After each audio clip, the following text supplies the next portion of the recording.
미 CNN 한국 두 번째 한강의 기적 달성 KF-21 공동개발 2개국 참여 확정. 초대형 빅딜에 프랑스 인니 패닉. 조태열 외교부 장관은 방산협력 주요 공관장 회의에 참석하는 이종섭 주호주 임훈민 주폴란드 류제승 주아랍에미리트 이상덕 주인도네시아 대사를 개별 면담하고 각 국의 방산 시장 동향 등 현지 상황과 수출 수주 여건 등을 확인하고 방산 수출 지원 방향 등에 대해 의견을 교환했다고 외교부가 27일 밝혔다. 외교부에 따르면 이종섭 주호주 대사는 지난 22일 조 장관을 만나 작년 말 우리 기업의 호주 보병 전투차량 사업 수주 24억 달러 등 한호주 간 최근 방산협력 동향 및 호주 정부의 국방방산 역량 강화 정책에 대해 설명했다. 이에 조 장관은 한국 전에 파병한 호주와의 국방방산 협력 잠재력이 크다고 평가하고 올해 중 개최될 예정인 제6차 한호주 외교 국방 2+2 장관회의 등을 활용해 양국 간 국방방산 협력을 지속 강화해 나가야 한다고 밝혔다. 조 장관은 우리 방산 기업이 호주 현지에 생산시설을 건립하고 있음을 평가하고 이를 기반으로 한호주 간 호혜적 협력을 확대해 나가야 할 것이라고 했다. 임훈민 주폴란드 대사는 25일 조 장관과 만나 양국 간 방산 분야 협력이 한폴란드 관계 발전에 중요한 역할을 하고 있다고 하면서 지난해 12월 출범한 폴란드 신정부도 지난 정부 계약을 존중하면서 계속 이행해 나가겠다는 입장을 표명하고 있다고 설명했다. 조 장관은 양국 간 장기적이고 지속 가능한 협력이 이뤄지는 것이 중요하다면서 폴란드 정부의 관심사항인 방산계약, 금융지원 관련 최근 우리 수출입은행 자본금을 상향하는 수은법 개정안 통과를 토대로 2차 이행계약이 신속히 체결될 수 있도록 적극 지원해 나갈 것을 당부했다. 류제승 주아랍에미리트 대사는 26일 조 장관과 만나 중거리 지대공 미사일 수출, 다목적 수송기 공동 개발 추진 등으로 우리 중요 방산협력국으로 부상한 아랍에미리트 측이 양국 간 국방방산 분야 협력을 더욱 확대해 나가고자 하는 의지가 높다는 점과 양국이 협력을 모색하고 있는 다양한 분야에 대해 설명했다. 조 장관은 양국 간 방산 협력 확대를 비롯한 협력 증진을 위해 류 대사가 적극적으로 수요를 발굴하고 현장감 있는 정보를 공유하면서 필요한 협의를 진행해 줄 것을 당부했다. 이상덕 주인도네시아 대사는 KF-21 전투기 공동개발 사업과 잠수함 수출 등을 비롯한 관련 현안 및 인도네시아 정부 방산업계 등 동양과 현지 주재대사로서 발로 뛰며 느낀 양국 간 전략적 방산협력 증진을 위한 방안 등을 설명했다. 조 장관은 한국과 인도네시아 간 특별 전략적 동반자 관계를 상징하는 방산협력이 차질 없이 진행돼 양국 간 전략적 협력이 강화되고 민생경제 세일즈 외교에도 기여할 수 있도록 일선에서 최선의 노력을 경주해 줄 것을 당부했다. 조 장관은 대사들에게 각 국가별 방산시장에 대한 이해를 제고하는 가운데 국가별 맞춤형 수출 지원 전략 수립에 있어 공관장의 역할을 강조하고 이번 회의를 계기로 관계부처 등과의 소통을 강화해 우리 방산 세일즈 역량을 제고하기 위해 노력하여 줄 것을 당부했다고 외교부는 전했다. 외교부는 조 장관은 이번 공관장 접견 계기의 방산 이슈 이외에도 각 주재국과의 주요 현황과 협력사업 추진 동향에 대해 청취하고 각 주재국과 우리나라의 우호 협력관계 발전과 우리 기업의 해외 진출 지원을 위해 공관장들이 발로 뛰어줄 것을 당부하였으며 본부도 관련 부처와 협력하여 재외공관들의 활동을 적극 지원해 나갈 것이라고 약속했다고 밝혔다. 사우디아라비아, 아랍에미리트 연합, 인도네시아, 카타르, 폴란드, 호주 등 6개국 공관장들이 참석하는 방산협력관계부처 주요 공관장 합동회의는 28일 열린다. 29일에는 6개국 공관장들이 한국무역보험공사와 한국수출입은행을 방문한다. 2025년 유럽 정세 전망. 2024년이 끝나가면서 유럽의 정치와 경제는 어려운 상황에 처해 있다. 유럽연합, EU의 주요 세계국, 독일, 프랑스, 스페인은 정부가 부재하거나 소수 정부에 의해 운영되고 있다. 그 외 국가들은 다수당 정부를 유지하고 있으나 중요한 선거를 앞두고 있는 상황이다. 올해는 유럽 여러 국가에서 경제적 어려움, 부채 증가, 재정 긴축 필요성과 같은 이유로 정치적 불안정이 확산되고 있다. 한편, 러시아의 우크라이나 침공으로 인해 유럽은 지속적인 위협에 직면하고 있다. 새로 취임하는 트럼프 대통령의 내로와 러시아 팽창주의에 맞선 유럽 방위에 대한 태도가 불확실하여 많은 유럽인들이 우려하고 있다. 일부 유럽 국가들은 국방비를 대폭 늘리고 있으나 다른 국가들은 고령화 인구로 인한 복지국가 유지의 재정적 부담과 증가하는 위협에 대응하는 데 여전히 어려움을 겪고 있다. 이러한 구조적 문제가 많은 유럽 국가에서의 성장 부진으로 인해 더욱 악화되고 있다. 유럽 최대 경제국인 독일은 2024년 대부분의 기간 동안 경기 침체에 빠져 있었으며 프랑스, 영국 또한 저성장에 직면하고 있다. 그 결과 보건 및 복지 예산은 증가하는 비용과 정체된 세수로 인해 계속해서 압박을 받고 있다. 러시아 역시 최근 동맹국 중 하나인 시리아의 붕괴를 겪었으며 전장과 경제 양면에서 인력 문제에 직면하고 있다. 이러한 상황에서 러시아는 2024년 6월 북한과 전략적 동반자 협정을 체결하며 관계를 심화시켰다. 이후 러시아는 북한의 군지원을 요청하는 이례적인 조치를 취했으며 약 1만 명의 북한 병력이 전선에 투입된 것으로 알려졌다.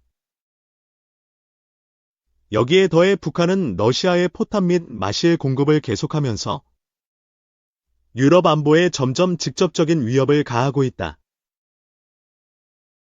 미래 기술과 관련해서는 미중 전략 경쟁이 심화되는 가운데 유럽이 점점 더 중국에 의존하게 될 위기에 처해 있다.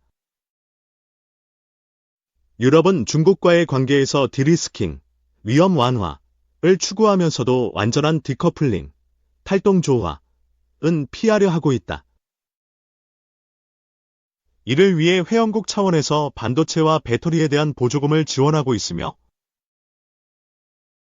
일부는 중국 기업이 유럽 내 시설을 건설하는 방식으로 이루어지고 있다. 동시에 급증하는 중국산 전기차 수출에 대해 일부 관세를 부과하는 조치도 취하고 있다. 한유럽 관계는 최근 몇 년간 더욱 가까워지고 있으며 한국은 경제 및 방위산업 분야에서 유럽의 주요한 파트너로 자리 잡고 있다. 그러나 현재 한국의 정치적 불확실성은 고위급 정치 협상과 정상회의 등 고위 외교 활동을 방해할 가능성이 크며 한국의 헌정 위기가 해결되기 전까지 이러한 활동은 대부분 중단될 것으로 보인다. 그럼에도 불구하고 양국 관계의 근본적인 토대는 탄탄하며 협력 가능성은 계속 확대되고 있다. 한국은 세계 주요 무기 생산 및 수출국 중 하나이자 첨단 반도체와 배터리의 주요 생산국으로서 유럽과의 협력을 강화할 수 있는 잠재력이 크지만 현재로서 미래는 불확실한 상황이다. 특히 우크라이나 전쟁이 진행 중인 상황에서 한국은 유럽 국가들과 협력하여 집단 안보를 강화할 수 있을 것으로 기대된다. 폰데어라이엔 집행위원회 2기는 2024년 12월에 임기를 시작했으며 임기는 5년이다. 이 집행위원회는 새로 들어설 워싱턴 행정부와 외교 및 무역 관련 긴장 가능성을 포함한 중대한 과제에 직면해 있다. 그러나 가장 어려운 문제는 유럽 전역에서의 정치적 분열이다. 유럽 내 정치적 분열은 한국과의 관계에 직접적인 영향을 미치지 않을 가능성이 높지만 표면적이고 의례적인 외교 활동 이상으로 유럽과 한국 간의 관계를 유지하는 데 어려움을 미쳐 이 문제에 대해 논의하는 것이 필요하다. 유럽은 점점 더 정당 간 분열이 심화되고 있으며 중도 세력은 주요 국가들에서 취약해지고 후퇴하는 모습을 보이고 있다. 이는 프랑스에서 치러진 유럽의회 선거 결과에서도 분명히 드러난다. 극우 성향의 국민연합, 내셔널 랠리은 큰 성과를 거두며 최다 득표율을 받은 정당으로 부상한 반면 집권 여당인 앙상블, 안쌈벨은 상당한 지지율을 잃었다. 독일에서는 독일을 위한 대안, AFD의 성과가 프랑스만큼 극적이지 않았고 스페인에서도 보수 성향의 복스, 박스가 약진했지만 그 폭은 제한적이었다. 그러나 이는 2009년 유로존 위기 이후 유럽 정치에서 극우 포퓰리즘 세력이 전반적으로 부상하고 공고화되고 있다는 점을 보여준다. 특히 이러한 현상이 가장 두드러지는 곳은 이탈리아로 포퓰리즘 정당인 이탈리아 형제들, 브러더즈 오브 이털리, 이 연립정부를 이끌고 있으며 유럽의회 선거에서도 최다 득표를 기록했다. 과거에는 이러한 정당들 중 일부가 러시아와 연계되어 있거나 러시아로부터 자금을 지원받았으며 중도 정당들보다 우크라이나를 덜 지지할 것이라는 우려가 있었다. 그러나 현재까지 이탈리아에서는 이러한 우려가 현실화되지 않았다. 이탈리아의 총리 조르자 멜로니는 강력한 대서양주의자로서 이러한 의심을 불식시키고 있다. 오히려 현재는 유럽 정부들의 장기적인 재정 지속 가능성에 대한 우려가 제기되고 있다. 대부분의 포퓰리스트 정당들은 필요한 재정 긴축 정책을 고려하는 데 소극적이다. 이탈리아가 주목할 만한 예외로 꼽히고 있다. 이러한 우려는 현재 프랑스 상황에서도 명확히 드러난다. 마크롱 대통령은 유럽의회 선거에서 그의 정당이 큰 패배를 겪은 후 의회 선거를 소집했다. 7월에 치러진 선거 결과 의회는 좌파 연합인 신인민전선, 뉴 파퓰러 프런트, 이 의석수에서 1위를 차지하고 극우 성향의 국민연합, 내셔널 랠리, 이 의석수로는 3위를 차지했으나 총 득표수에서는 1위를 기록하며 양분되었다. 결국 소수당 정부가 구성되었으며 공화당, 네이 리퍼블리케인즈, 소속이자 소규모 우파 정당을 대표하는 미셸 바르니에, 미셸 바어니어, 가 총리로 임명되었다. 그러나 이 정부는 지출 삭감을 포함한 예산안을 통과시키는 데 실패했고 결국 국민의회에서 불신임 투표로 자리에서 물러나게 되었다. 프랑스 헌법에 따라 새로운 선거는 2025년 7월 이전에 치를 수 없다. 이로 인해 마크롱 대통령의 영향력은 크게 약화된 상황이며 2027년 임기 종료까지 직무를 완수할 수 있을지에 대한 의문이 제기되고 있다. 프랑스 헌법상 대통령이 탄핵될 가능성은 매우 낮지만 마크롱이 스스로 사임을 선택할 가능성도 있다. 다만 현재로서는 이 역시 가능성이 낮아 보인다. 만약 마크롱 대통령이 내년에 사임한다면 국민연합, 내셔널 랠리, 이 프랑스 대선을 승리로 이끌 가능성이 생길 수 있다. 이는 프랑스의 이유 및 네이트에 대한 입장에 근본적인 변화를 초래할 수 있다. 그러나 국민연합은 미국의 우호적인 입장을 가진 행정부를 맞이하게 될 가능성이 크다. 그럼에도 불구하고 이러한 시나리오는 내년에 현실화될 가능성이 아직 없어 보인다. 오히려 프랑스의 정치적 마비 상태가 계속될 가능성이 높다. 다만, 내년 7월에 치러질 것으로 보이는 새로운 선거 결과가 정치적 교착 상태를 해결하는 데 기여할 수 있을 것이다. 독일에서는 우크라이나에 대한 러시아의 침략에 대응하기 위한 군사력 확충과 경제 위기에 대처하기 위한 비용이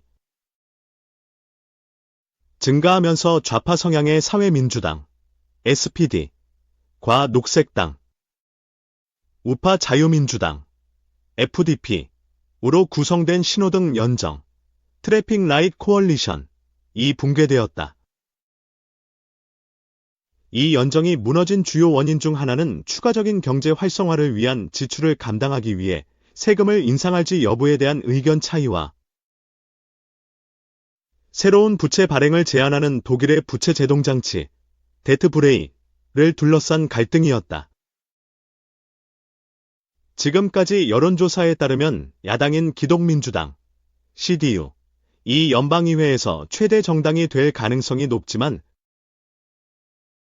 그들의 자연적 연정 파트너인 자유민주당, FDP, 이 충분한 의석을 확보하지 못할 가능성이 크다. 따라서 현재 최대 정당인 사회민주당, SPD, 과의 대연정, 그랜드 코얼리션이 구성될 가능성이 높아 보인다. 이러한 정당을 구성하면서 유럽과 다른 지역의 중도 정부들과 우호적인 관계를 유지할 수 있는 안정적인 정부를 제공할 것으로 보인다. 반면, 워싱턴과의 관계는 다소 긴장될 가능성이 있다.